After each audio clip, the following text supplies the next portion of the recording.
আপনারা জানেন যে আমরা দীর্ঘ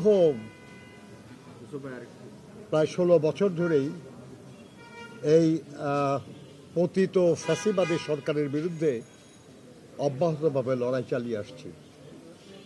কখনো 20 দল হিসাবে, কখনো যুগপৎ আন্দোলনের মাধ্যমে আমরা এই লড়াইটা চালিয়ে আসছি। কিন্তু আমাদের মধ্যে এই সুসম্পর্ক এবং আন্দোলনের ঐক্য বরাবর বহাল ছিল।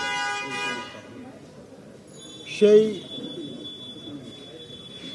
একসাথে চলার যে আমাদের প্রক্রিয়া, তার অংশ হিসাবেই আমরা আজকেও, আপনারা জানেন খানিকক্ষণ আগে 12 দলীয় জোটের সঙ্গে আমরা মিটিং করেছি। এই একটু আগে আমরা জাতীয়তাবাদী সমমনা জোটের সঙ্গে আমরা সভা করেছি। এই সভায় আমাদের দলের মহাসচিব মির্জা ফখরুল ইসলাম আলমগীর, জাতীয় স্থায়ী কমিটির সদস্য বেগম সেলিমা রহমান এবং ভাইস চেয়ারম্যান আব্দুল ওয়াল মিন্টু এবং আমি বিএনপির পক্ষ থেকে ছিলাম, এবং 12 সমমনা জোটের পক্ষ থেকে সেই জোটের প্রধান ডক্টর ফরিদুজ্জামান ফরহাদ, তার নেতৃত্বে 10টি রাজনৈতিক দলের সিনিয়র নেতৃবৃন্দ তারা উপস্থিত ছিলেন। আমরা দেশে বিদ্যমান রাজনৈতিক, অর্থনৈতিক, সামাজিক যে পরিস্থিতি, এই নিয়ে বিস্তারিত আলোচনা করেছি। যেহেতু আমরা রাজনৈতিক আন্দোলনে ঐক্যবদ্ধ ছিলাম, অতএব আমাদের মতে খুব একটা পার্থক্য তেমন নাই। আমরা মোটামুটি এক ধরনের মনোভাবই পোষণ করি এবং আমরা বিশ্বাস করি যে বাংলাদেশে দীর্ঘ লড়াইয়ের পর, যে লড়াইয়ে বহু মানুষ খুন হয়েছে, গুম হয়েছে, লক্ষ লক্ষ মানুষ মিথ্যা মামলায় কারারুদ্ধ হয়েছে, নির্যাতিত হয়েছে,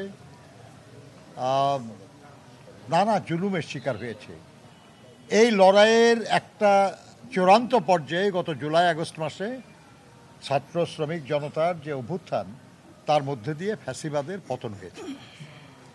কিন্তু আমাদের যে এক দফা, সেই এক দফা পরবর্তী পর্যায়ে এই ছাত্র জনতার আন্দোলনের যে এক দফা, সেটা মূলত ছিল ফ্যাসিবাদের পতন এবং গণতন্ত্র পুনঃপ্রতিষ্ঠা। একটা অবাধ, সুষ্ঠু, নিরপেক্ষ নির্বাচনের মাধ্যমে দেশে জনগণের শাসন পুনঃপ্রতিষ্ঠা। তো আমাদের দাবির একটা অংশ পূরণ হয়েছে, আর একটা অংশ যত দ্রুত পূরণ হয় সেই জন্যই কিন্তু আমরা সবাই কথা বলি, আলোচনা করি, সভা সমাবেশ করি এবং আলোচনা করি। সেটা কি নির্বাচন? অবশ্যই, কারণ ওটি তো বাকি আছে। ফ্যাসিবাদের পতন হয়েছে কিন্তু গণতন্ত্র পুনঃপ্রতিষ্ঠা হয় নাই। সেটা পুনঃপ্রতিষ্ঠা হবে যখন জনগণ অবাধে, নির্বিঘ্নে, শান্তিতে তার ভোটাধিকার প্রয়োগ করে এ রাষ্ট্র পরিচালনার দায়িত্ব তাদের নির্বাচিত প্রতিনিধিদের দিতে পারবেন। সেটা হলেই শুধু গণতন্ত্র পুনঃপ্রতিষ্ঠিত হবে। আমরা ওই নিয়েও আলোচনা করেছি, কিন্তু কোনো সিদ্ধান্ত আমরা এভাবে করি নাই। আমরা মনে করি যে সমমনা জোট, তাদের নিজেদের মধ্যে আরও আলোচনা হওয়া দরকার, এবং আমরাও বিএনপিতেও আমরা আলোচনা করব। যেমন এখন আবার আর একটা দলের সঙ্গে আমরা বসবো, এরকম সবার সঙ্গে আলোচনা করে যা দাঁড়াবে, বিভিন্ন পরামর্শ, তার আলোকেই আমরা আলটিমেটলি সবাই মিলে সিদ্ধান্ত নেব।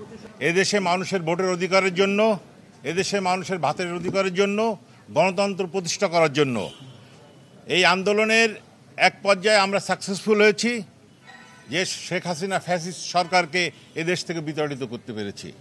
আমরা চাই বাংলাদেশে সমস্ত সমস্যা সমাধান হবে যদি জনগণের সরকার প্রতিষ্ঠিত হয়। জনগণের সরকার প্রতিষ্ঠিত না হলে কোনো সমস্যা সমাধান হবে না। তাই গণতন্ত্র রক্ষার জন্য নির্বাচন খুবই জরুরি।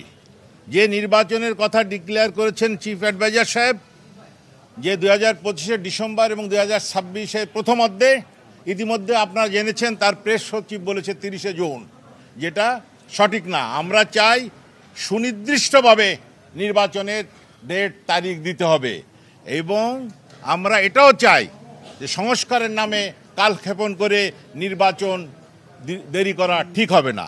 আমরা বিএনপির সাথে আলোচনা করেছি, কোনো ফাইনাল সিদ্ধান্ত হয়নি। আমরা আশা করি আবার আলোচনা বসবো, তারপর ফাইনাল সিদ্ধান্ত হয়ে বিএনপি এবং সমমনা জোট যৌথভাবে আপনাদের সাথে জানাবে, কিংবা যার যার অবস্থা অথবা যার যার অবস্থান থেকে আমরা আপনাদের জানাইব ইনশাল্লাহ। এইটা আশা করছি, এবং নির্বাচন যাতে অচিরে হয় সেটা আমরা এই সরকারের কাছে দাবি রাখি।